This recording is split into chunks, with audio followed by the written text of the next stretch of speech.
1.5, number 8. So here we go. Roy is fired out of a cannon straight up into the air with an initial velocity of 47 meters a second. And then there's a bunch of questions. So again, make a drawing. The drawing you want to make should be the path that he follows.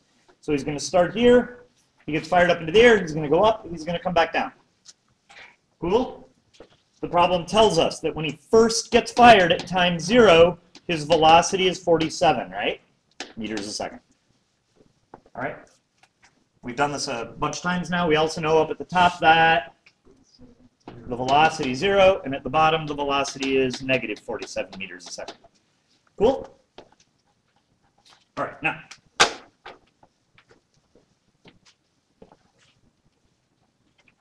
I need to do that? I don't. Sorry, didn't done. Okay. Part A, how high will he go? What's it asking me to measure? What kind of variable? Velocity, acceleration, time, displacement? Displacement, right? We want to know the displacement from when he first comes out of the cannon to where? To the top, right? If I throw a ball up in the air and I ask you how high it went, I'm asking you at its highest point, right? So for part A, I'm looking at this time interval. Okay, so let's write down the stuff I know about that time interval. So what do we got? Give me some things we know. Just shout them out. Acceleration is negative 9.8. Thank you, Zach. Acceleration is negative 9.8 meters per second squared. What else? Initial velocity is 47 meters a second. Final velocity 0, and we're looking for displacement, right? Do we know the time? We don't. All right, but this is the thing we're looking for. So let me pause there for a minute. Is everybody okay with that? With how I got all that information, particularly the 9.8 and the hidden 0? Okay, cool. So now what I want to do is I want to pick an equation that has the 3 variables that I know and the one that I'm looking for.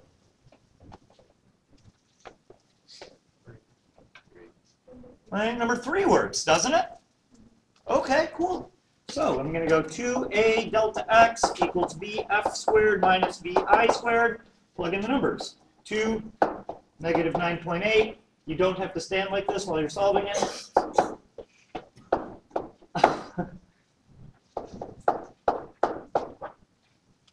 And solve it.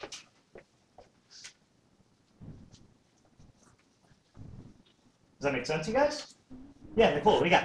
You know how you put final velocity is 0, but then on the picture you put final velocity is negative 47? Can you explain that? Yeah, that's a great question. So you got to be really careful because, so VF, I think the word final is misleading. Because the word final, like final destination, right? It's like at the end, right? Like the very, very end. In physics, final doesn't necessarily mean at the very, very, very, very, very end. It means at the end of whatever time interval we're interested in. Okay? So imagine that I threw a ball up in the air and it like had a little like smoke trail or something so you could follow it. And then I said, hey, how high did that go? You pulled out a tape measure. Wouldn't you measure from here to here? So the time interval that we're interested in begins with an initial velocity of 47, and it ends when I get to the top. Does that make sense? So you're right. There is going to be a point later on where the velocity is 47, but we're going to stop measuring before we get there. Is that clear to everybody? Awesome. Okay, so then you plug in your numbers and solve it, and you get whatever it is, 100. What's it turn out to? Answer's on your 113 meters. Any problems with part A? Once you solve something, couple things. First of all, try to get in the habit of not just writing out the answer, but writing out what the answer is. A lot of times I'll see students, they'll just write down the number, but then later on, if they need that number again, they don't know that they've already found it. And the other thing I like to do, put it on the drawing. Because now I know my displacement at the top is 113 meters. Cool? All right, that's part A. Part B. When does he reach the top of his path? Oh. Oh no. Oh yeah. When does he reach the top of his path? So for part B, what am I looking for now? The time to get to the top, right? So it's the same time interval, right? You guys see that? All right, so I'm going to cheat. I'm going to recycle my used stuff, or recycle my given stuff. So part B, same givens. So I know A, VI, VF. I've also found my displacement. And we got to find time. Which equation jumps out at you guys? Number 4, that's the one I would use. Really, I guess if you wanted to, you could use 1 or 2, but the math is going to be trickier, right? Because we found our displacement. Cool. So for part B, T equals VF minus VI over A, and you end up getting 4-point-something seconds. 4.8 seconds. Write it on the drawing. And that way the drawing becomes a way for you to keep all your stuff, your information filed. All right, any problems with A or B? All right. Part C, what's the velocity after 6.2 seconds? So after 6.2 seconds, the ball's going to be over here somewhere. I'm going to kind of plow through these next couple because I think they're not too bad. So here we go. Part C wants to know what's the velocity after 6.2 seconds. To be honest, I guess I probably could have worded this better. I probably should have said 6.2 seconds after it was fired to be a little bit more clear. So with that in mind, we know the time is 6.2 seconds. We know our acceleration is negative 9.8.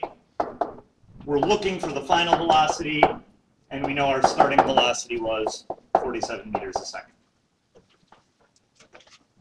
Cool? Which equation?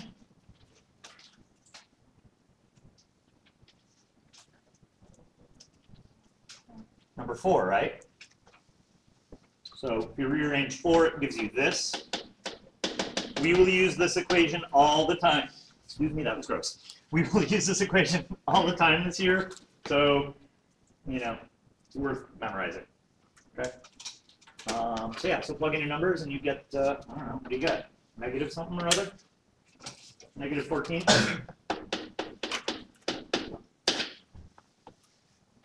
Follow? D wants to know how high it is after 4 seconds. So, or sorry, after 6.2 seconds. How high is it after 6.2 seconds?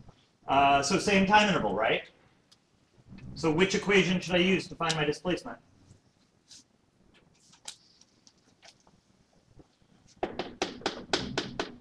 Honestly, I think we can use any of them, right? 1, 2, or 3, right? Because at this point, we know time, acceleration, VF, and VI. So, is that cool? Can I stop there on that one? Anybody going to be pissed if I move on to the next one? Okay, cool. Let's see, question E. How high up is he after 3.4 seconds? So after 3.4 seconds, he's still on his way up. So, I don't know, maybe here, right?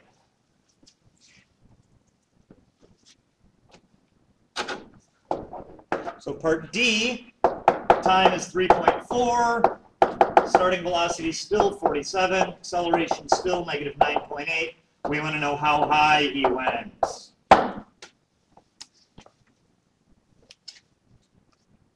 You guys see why I'm stressing so much? Write out your givens first. We got. Yeah, I would use equation number 1. Cool, you guys? Plug in your numbers. You end up getting the same answer we got for the yellow time interval. All right, I just want to point out that when you use these delta x equations, they're giving you displacement. And when you throw something up in the air, it's going to hit every displacement once on the way up and once again on the way down. Cool? All right. So that was F. Why are they the same? It hits each height once on the way up, once on the way down. Oh, G. No, like letter G. I don't mean like, oh, gee.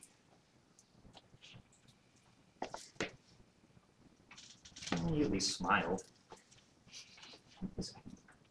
I need new students. You guys don't get my jokes this year. I'm blaming you guys. Or maybe you get them, but you just don't. All right, never mind. I'm going to shut up. All right, here we go. What do we got? What am I doing? G. Oh, I just said G. Right. Okay, here we go. It says, how high is it when it's coming down at 23? So somewhere on my drawing, there's a point where the velocity is 23. So for that yellow time interval, I guess maybe this isn't obvious.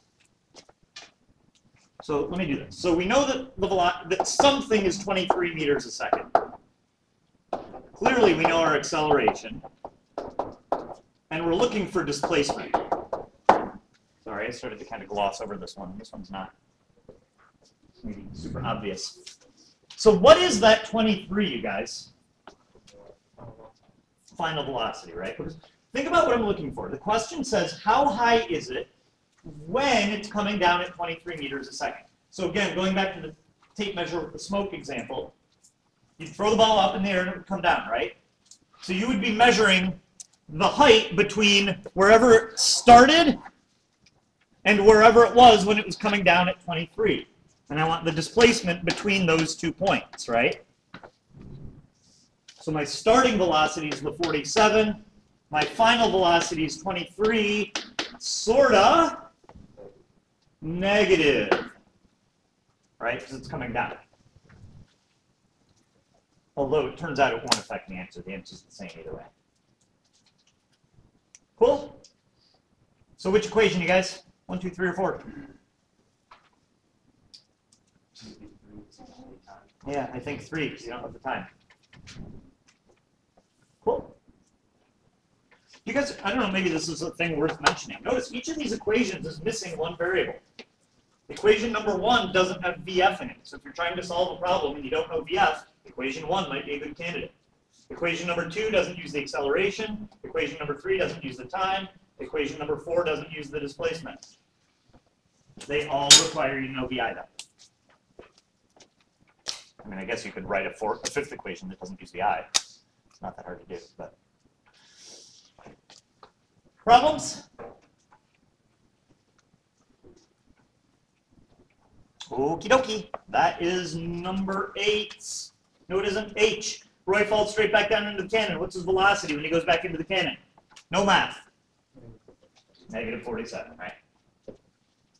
Cool?